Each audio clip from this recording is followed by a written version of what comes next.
बहुत समय पहले एक सुंदर और हरे भरे जंगल के किनारे एक गांव था। उस गांव में एक चरवाहा रहता था जिसका नाम गोपाल था। गोपाल के पास कई भेड़ें थीं, जिन्हें वह दिन हरी हरी घास के मैदान में चरने के लिए ले जाता था। ये भेड़ें बड़े ही शांत स्वभाव की थीं।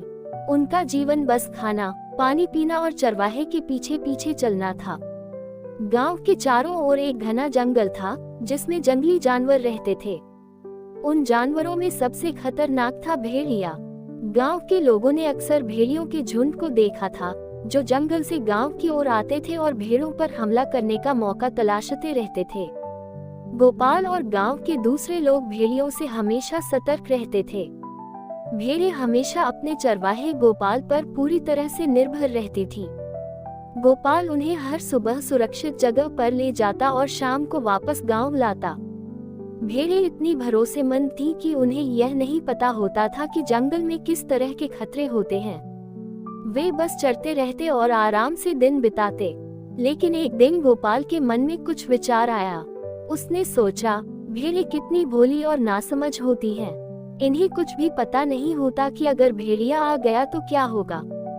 ये तो बचने की भी कोशिश नहीं करेगी। शायद इन्हें समझना चाहिए कि जीवन केवल सुरक्षा में ही नहीं बल्कि सतर्कता में भी है। उसने ये सोचकर भेड़ों को थोड़ा सबक सिखाने का फैसला किया। जंगल में एक भेड़िया था जो बहुत ही चालाक और धूर्त था। वह हमेशा गांव के किनारे मंडराता और मौका देखकर भेड़ों पर हमला करने की योजना बनाता। लेकिन गोपाल हमेशा अपनी भेड़ों का ध्यान रखता था, जिससे भेड़िया कभी अपने इरादों में सफल नहीं हो पाता था। भेड़िए को मालूम था कि भेड़ें बहुत भोली होती हैं और आसानी से धोखा खा सकती हैं। एक दिन उसने सोचा कि अगर वह खुद को सुरक्षित और भरोसेमंद दिखाए तो शायद भेड़ें उसे अपना दोस्त मान लेंगी। एक दिन भेड़िया अपनी चालाक योजना के साथ भेड़ों के पास आया। उसने भेड़ की खाल ओढ़ी और भेड़ों के झुंड में घुस गया।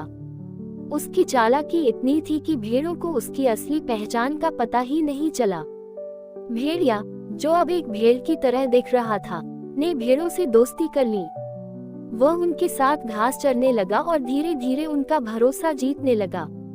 भेड़ों ने उसे एक नया साथी मान लिया। तुम कौन हो? एक भेड़ ने पूछा। मैं इस जंगल की एक और भेड़ हूँ। मैं अकेली थी और तुम्हारे साथ आकर मुझे बहुत अच्छा लगा, भेड़िए ने मीठी आवाज में कहा। भेड़ें उसकी बातों से प्रभावित हो गईं और उसे अपने समूह का हिस्सा बना लिया। वह दिन भर उनके साथ चरता और रात को उनके साथ आराम करता। धीरे धीरे वह भेड़ों का विश्वास जीतने में सफल हो गया। गोपाल ये सब ध्यान से देख रहा था। उसे शक हुआ कि कुछ तो गड़बड़ है। भेड़िए की चालाकी उसके अनुभव से बच नहीं पाई। उसने सोचा कि सही समय पर भेड़ों को इस खतरे से आगाह किया जाना चाहिए ताकि वे समझ सके कि हर चमकती चीज सोना नहीं होती। एक रात गोपाल ने भेड़ों के लिए एक योजना बनाई। उसने अपने गांव के कुछ दोस्तों को बुलाया और उन्हें भेड़ों के पास छुपा दिया। जैसे ही रात का अंधेरा घिरा, भेड़िए ने अपनी असली पहचान उजागर करने का फैसला किया। उसने सोचा कि अब उसे भेड़ों पर हमला करने का सही मौका मिल गया है। भेड़िया धीरे से उठा और एक भेड़ के पास पहुंचा। वह उसे दबोचने ही वाला था कि अचानक गोपाल और उसके दोस्तों ने उसे पकड़ लिया। भेड़िया बुरी तरह फंस गया और भागने की कोशिश करने लगा, लेकिन अब वह पूरी तरह से पकड़ा जा चुका था। भेड़ों को ये देखकर झटका लगा कि जिस नए साथी को उन्होंने अपना दोस्त माना था, वह असल में एक भेड़िया था। उन्होंने महसूस किया कि वे कितनी भोली थीं और कैसे आसानी से धोखा खा गईं। गोपाल ने भेड़ों से कहा, देखा, ये भेड़िया था जो तुम्हें धोखा दे रहा था। हर कोई जो मीठी बातें करता है वह जरूरी नहीं कि तुम्हारा दोस्त हो। हमेशा सतर्क रहो और कभी भी किसी पर अंधविश्वास मत करो। गोपाल ने भेड़ों से गहरी और भावुक आवाज में कहा, देखो, ये भेड़िया था जिसने तुम्हें धोखा दिया।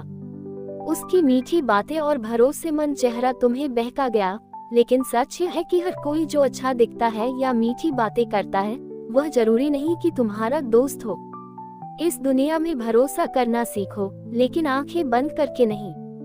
जिंदगी सिर्फ आराम और सुरक्षा का नाम नहीं है, सतर्कता और समझदारी भी बहुत जरूरी है। अगर आज मैंने तुम्हें बचा लिया तो इसका मतलब यह नहीं कि हमेशा कोई तुम्हें बचाने आएगा। अब वक्त है कि तुम अपनी भोलेपन से बाहर आओ और समझो कि असली और नकली दोस्त में फर्क करना कितना जरूरी है, क्योंकि जिंदगी भरोसे से चलती है, लेकिन आंखें खोलकर चलने से सुरक्षित रहती है।